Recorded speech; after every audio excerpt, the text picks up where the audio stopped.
శ్రీమాత్రే నమః. ఈరోజు నేను నా మొక్కలకి ద్రవజీవామృతం ఇస్తున్నాను. ఈ ద్రవజీవామృతం నేను అరటిపళ్ళు, బెల్లము, అలసందలో నానబెట్టి పేస్ట్ చేసుకున్న పప్పులు, ఆవు మూత్రం, ఆవు పేడ, కొద్దిగా మిద్దె తోటలో మట్టి అన్నీ కలిపి 5 రోజులు ఫెర్మెంట్ చేసిన తర్వాత ఈరోజు నేను నా మొక్కలకు ఉపయోగించుకుంటున్నాను. ఈ ద్రవజీవామృతం అన్ని మొక్కలకి ఇవ్వవచ్చు. కాయలు కాసే మొక్కలకి ఒక ఫెర్టిలైజరు, చిన్న మొక్కలకి ఇంకో రకం ఫెర్టిలైజరు అనే ఉండదు. కాకపోతే చిన్న మొక్కలకి ఎక్కువ వాటర్తో తక్కువ జీవామృతం కలిపి, కాయలు కాసే మొక్కలకి కొంచెం 1:10 రేషియోలో అలా డైల్యూట్ చేసి ఇవ్వవచ్చు. ఈ ద్రవజీవామృతం అన్ని మొక్కలకి బాగా పనిచేస్తుంది. ఇది 10 లీటర్ల బకెట్. దీంట్లో ఒక లోటా కలుపుకుంటున్నాను. ఇవి ఆల్రెడీ పూత కాయలు ఉన్న మొక్కలకి 1:10 రేషియోలో ఇస్తాను. ఇలాంటి చిన్న మొక్కలకైతే 1 లీటర్కి 20 లీటర్స్ నీళ్లు కలిపి ఇస్తాను. ఏం ప్రాబ్లం ఉండదు. మనం ఈ ద్రవజీవామృతాన్ని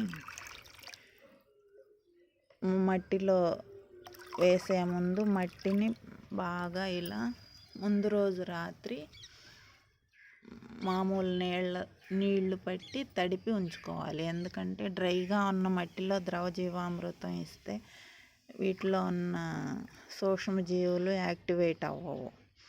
మట్టి తడిగా ఉన్నప్పుడే ద్రవజీవామృతంలో ఉన్న మంచి సూక్ష్మజీవులు యాక్టివేట్ అయ్యి బాగా పనిచేస్తాయి.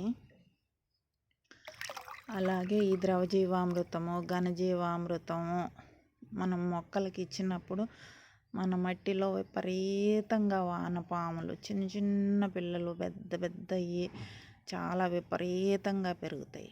మిగతా ఫెర్టిలైజర్స్ ఇచ్చినప్పుడు అంతగా వానపాములు నేను చూడలేదు. అందుకని నేను ఎక్కువగా నా మొక్కలకి ఈ ద్రవజీవామృతమే ఇస్తూ ఉంటాను. ఇప్పుడు పెద్ద మొక్కలకి ద్రవజీవామృతం ఇస్తున్నాను. ఇలా బెండ మొక్కలు పూసే టైం దగ్గర పడింది కాబట్టి ఈ టైంలో వీటికి ఏదో ఒక లిక్విడ్ ఫెర్టిలైజర్స్ ఇవ్వాలి. అప్పుడు పూత రాలిపోకుండా కాయ మంచి రంగు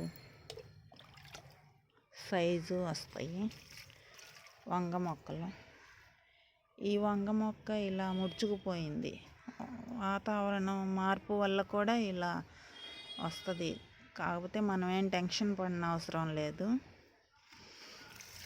కొంచెం వర్షాలు ఎక్కువగా పడి వాతావరణం చల్లబడినప్పుడు ఆటోమేటిక్గా ఇవి మళ్ళీ క్యూర్ అవుతాయి. నేను ఎక్కువగా భూమిలోనే ఎరువులు ఇస్తూ ఉంటాను. పైన స్ప్రేలు చాలా తక్కువగా స్ప్రే చేస్తూ ఉంటాను.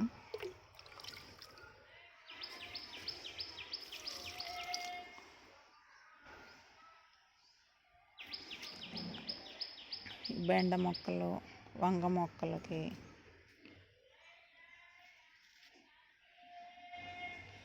ఈ పొట్లకాయ మొక్కలకి ఇలా కాయలు కాసిన పొట్లకాయలకి ఎక్కువగా ఈ టైంలో కంపల్సరీ ఏదో ఒక లిక్విడ్ ఫెర్టిలైజర్ ఇస్తేనే పూత నిలబడి కాయలు కాస్తాయి.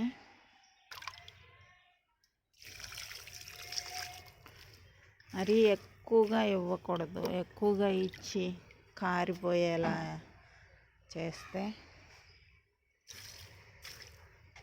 ఎందుకు, మనకు వేస్ట్ అవుద్ది కదా. కొంచెం కొంచెంగా 4 రోజులకు ఒక్కనాడైనా ఏదో ఒక ఫెర్టిలైజర్ ఇస్తూ ఉంటే సరిపోతుంది.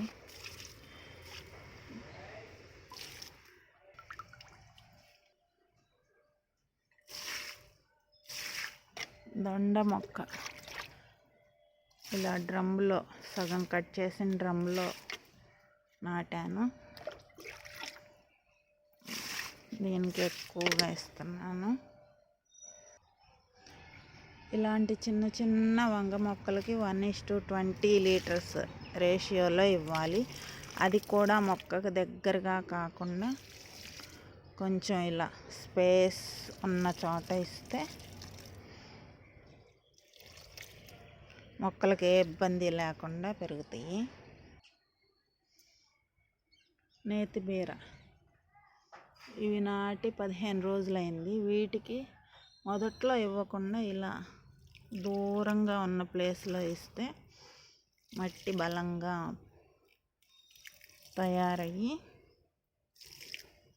మొక్కలు ఏ చీడపీడలు లేకుండా పెరుగుతాయి. ఈ ద్రవజీవామృతాన్ని ఇలా ఖాళీగా ఉన్న మడిలో మిగిలితే ఇలా పోసుకోవచ్చు. కొద్ది రోజుల తర్వాత, ఒక 15 రోజుల తర్వాత ఈ మడిలో మనం ఏమైనా మొక్కలు నాటుకుంటే ఏ చీడపీడలు రాకుండా, వైరస్ తెగుళ్ళు రాకుండా మొక్కలు బలంగా పెరుగుతాయి. మిగిలితే దీంట్లోనే నేను వాటర్ కలపలేదు. చిక్కగా ఉన్న ద్రవజీవామృతాన్నే ఖాళీ మడుల్లో కూడా పోసుకున్నాను. లాంగ్ బీన్స్ ఇవి ఇలా ముడతగా ఉన్నాయని మనం టెన్షన్ పడుతూ ఉంటాం. కానీ వాతావరణంలో ఎక్కువ వేడిగా ఉన్నప్పుడు ఇవి ఇలానే ఉంటాయి. ఏం టెన్షన్ పడిన అవసరం లేదు. వాటికి ఏదో ఒకటి ఫీడింగ్ చేస్తుంటే మనకి మళ్ళీ మొక్కలు సర్వైవ్ అయ్యి బలాన్ని పుంజుకొని బాగా పెరిగి బాగా క్రాప్నిస్తాయి. ఓకే, శ్రీమాత్రే నమః.